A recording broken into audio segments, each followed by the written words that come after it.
Leerlo todos, es un libro entrañable. Es un libro al que yo libros, le tengo un especial cariño porque es una joya. A mí me parece que es una joya de la bibliografía cinematográfica, es un tratado de lo que es el cine, y a mí me parece que sería un libro de obligada lectura en todas las escuelas de cine, porque aquí se explica cómo hay que hacer las películas, y además lo explica un maestro, y además se lo pregunta otro maestro. Claro, claro.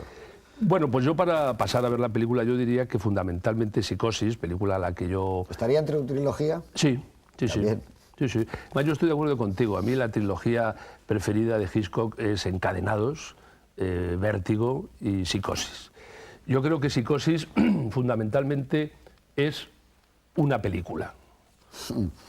Fundamentalmente es no solo una película, sino nada menos que una película y nada más que una película.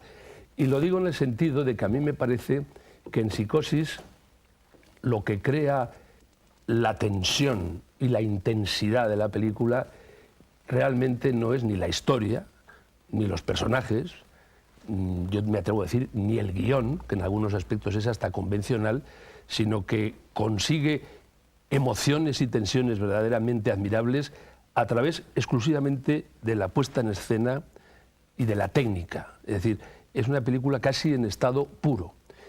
Y además con una virtud que esa es típica de Hitchcock y que no todos los cineastas tienen, en que no hay una sola escena banal, trivial, de transición, explicativa, porque aparte de los momentos culminantes de la película, que todos sabemos cuáles son, Hitchcock cuidaba con especial esmero las escenas más ingratas, las escenas un poco que una película tiene que dar para pasar de una cosa a otra, para explicar alguna cosa, y hasta la escena más ingrata, más banal, más trivial, él, gracias a una extraordinaria habilidad en la puesta en escena, en la colocación de los personajes, en la altura con que miraba a los personajes, en los ángulos de la cámara, conseguía que la escena más banal siguiera teniendo una tensión, una turbación y una emoción que lógicamente tienen las escenas cumbres, pero lo curioso es que la tienen todas. Y yo diría, efectivamente, lo que ha dicho Miguel antes, que esta es una película que da lo mismo haberla visto una que 200 veces, porque siempre es una película turbadora, emotiva, llena de tensiones, porque como lo importante no es lo que pasa, que ya el que la ha visto muchas veces se lo sabe, sino cómo está contado lo que pasa. Es una película que siempre es una nueva película, se vea cuantas veces se vea. Como diría que el director en Hitchcock, lo importante es mirar. Buenas noches, Juan Miguel Lamer. Bueno, ¿Cuál es tu trilogía de oro de Hitchcock? ¿Tus 3 películas favoritas? pues serían Encadenados, Vértigo y Con la muerte en los talones. No, si nos hemos movido en 4 nada más, entre 4 personas en 4 películas. Bueno, dinos algo de Psicosis. Y digo por qué no Psicosis. Porque a mí me parece que Psicosis es un producto de perecedero, en contra de lo que vosotros estáis diciendo. Yo creo que es un producto de consumo, un producto de usar y tirar, que efectivamente nos apasiona a los cineastas, porque efectivamente es una película. Y porque lo interesante de la película es cómo está contada la película, y no precisamente. Pero sin embargo, en un segundo visionado, es decir, en un visionado sin inocencia, sin la inocencia del primer visionado, yo creo que la película ya no tiene la garra, la fuerza del primer visionado. Pero como me parece que está muy bien encajada en este ciclo que tú estás haciendo por una razón, porque el que la haya visto incluso 2 o 3 veces, debe de intentar verla otra vez, pero con otros ojos, que yo intentaría aconsejarle, que es mirándole la manga al maestro Alfred Hitchcock. Porque si le mira la manga al prestidigitador, se dará cuenta, o por lo menos a mí me parece que esa sería la materia del coloquio, cómo están hechos los maravillosos trucos del maestro Hitchcock.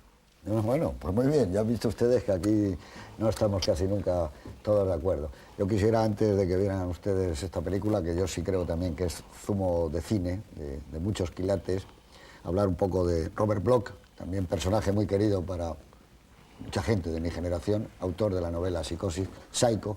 Esto está editado el año 61, justo cuando se estrenaba la película. Y hablar también de Bernard Herrmann. Creo que esta película tan visual y tan maravillosa en todos los aspectos, tiene algo excepcional, que es la banda sonora. Del romanticismo herido, de aquella música wagneriana con resonancias de Tristán y Isolda, de Vértigo, pasamos aquí a una música, decía Miguel, de cuerda, que es muy difícil de poder entender esta película, y a veces se cierran los ojos, no se sabe dónde está ya la fuerza. En esa escena famosa de la ducha, realmente la música es portentosa. Creo que es Werner Herrmann va tan unido y va tan bien a Hitchcock como el café y la leche. Es una cosa como increíble cómo pudieron estas dos personalidades ensamblarse de una manera tan perfecta. Y nada más, desde el primer momento, desde el primer plano, que hay una panorámica sobre Phoenix, Arizona, que por cierto, y entre paréntesis, la única vez que yo estaba en Phoenix, Arizona, solo tenía recuerdos para esta película, para Psicosis. Desde esa primera panorámica unida a otra panorámica, una ventana, no se sabe por qué, pero uno siente una inquietud especial. Ese es el toque de los maestros. Con todos ustedes, Psicosis. Bueno, aquí estamos, otra vez, después de haber visto una vez más Psicosis y habernos sentido fascinados por este gran maestro, como era Alfred Hitchcock. La película la vimos todos y se hace el año 1961, fue un año en que Estados Unidos rompió sus relaciones con Cuba. Ya ha llovido. En ese año, en febrero, se estrena en España el 7º sello de Ingmar Bergman, que es muy difícil transmitir para los que no vivieron en aquel momento lo que suponía entonces ver una película de Bergman. Y la gente, como hablaba en el 7º sello, y mis amigos lo recuerdan, diciendo, al final hay 6 personajes, hay 7, ¿quién es el que falta? Bueno, todo esto era una cosa tremenda. Es el año en que Kennedy nombra a Henry Kissinger, consejero especial en temas de seguridad. Se estrena la película de Carlos Saura, Los Golfos, su primera obra. Este es un año también especial para el mundo del cine, porque Anthony Mann rueda en España El Cid, con Charlton Heston y Sofía Loren, que será además una de las grandes películas de Anthony Mann, sin ninguna duda, a la altura de esos westerns que ya tanto nos gustaban y nos siguen gustando. Por cierto, de Sofía Loren ese año gana el Oscar por una película de Vittorio De Sica, que se llama Dos mujeres. Es el año de casi todos los Oscars van a parar a West Side Story. El Real Madrid se proclama campeón de la Liga ese año, de la Liga Española, en fútbol, y el Atlético de Madrid en la Copa. Estalla el escándalo Viridiana, que obtiene en Cannes la Palma de Oro compartida, y bueno, pues ya saben ustedes que cuando regresa el director general de cine, pues es fulminantemente destituido, porque dicen que es una película absolutamente terrible, y, en fin, eso es una historia para haber escrito de ella muchas líneas, se escribieron, nosotros hemos visto en este programa Viridiana, y que les voy a contar a ustedes. El premio Formentor de novela lo obtiene el gran escritor español, recientemente fallecido, Juan García Hortelano, con Tormenta de verano. Muere Gary Cooper, que es uno de los grandes mitos. García Márquez publica El coronel no tiene quien le escriba. Aparece otra gran novela de la época, y que sigue siendo una novela imperecedera, sobre Dioses y tumbas, de Ernesto Sábato. Anquetil gana el segundo Tour de Francia. Muere a los 85 años Carl Gustav Jung, el psicólogo suizo, el autor del Yo y el inconsciente. Y muere también Hemingway, sin ninguna duda, uno de los grandes novelistas que atraviesan el siglo XX, el autor del Viejo y el Mar, Adiós a las armas, Por quien doblan las campanas. Y digamos que el León de Oro de Venecia de ese año es para otra película controvertida. El año pasado en Marienbad, una película que ahora tampoco se puede transmitir lo que supuso para los aficionados de entonces aquel experimento con el tiempo, con el espacio, incluso con nosotros mismos, que hacía Alain Resnais. En cambio, una película que sí va a ese Festival de Venecia, no tiene tanta dimensión, pero que yo creo que vista hoy sería estupenda, que es El empleo de Ermanno Olmi, uno de los más brillantes directores que ha dado el cine italiano. Por último, digamos que el Premio Planeta, que ya empieza a tener una gran consideración, lo gana Torquato Luca de Tena por La mujer del otro. Y bueno, esto es más o menos el año 61, cuando en las pantallas de todos los cines se veía Psicosis, con una publicidad especial que había hecho Hitchcock. Y había logrado además que todas, que toda lo que es la industria americana, lo que son las salas de los cines y también en Europa, funcionara.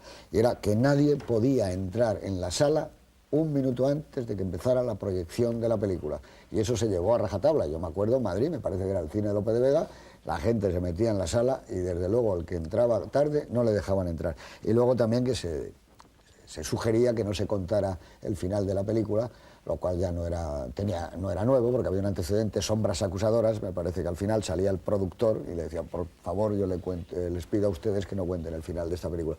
Pero lo de Hitchcock tenía tanto poder que lo consiguió. Lo que pasa es que tenía que no entre nadie en la sala. Tenía razón, porque él lo explica muchas veces, entre otras cosas en el libro este tan famoso, y es que una de las grandes audacias suyas era dar el papel no estelar a la estrella. Es decir, en vez de darle a Gianella y del personaje que hace Vera Miles, le dio el personaje central que, como ya han visto los espectadores, muere en el primer tercio de la película. Entonces él pensaba que efectivamente si algún espectador llegaba un poco tarde a ver la película se encontraba con que no salía Gianella, y entonces él lo que intentaba un poco era en esos trucos maestros, y cuando digo la palabra truco lo digo en el sentido menos peyorativo de la palabra, de que el espectador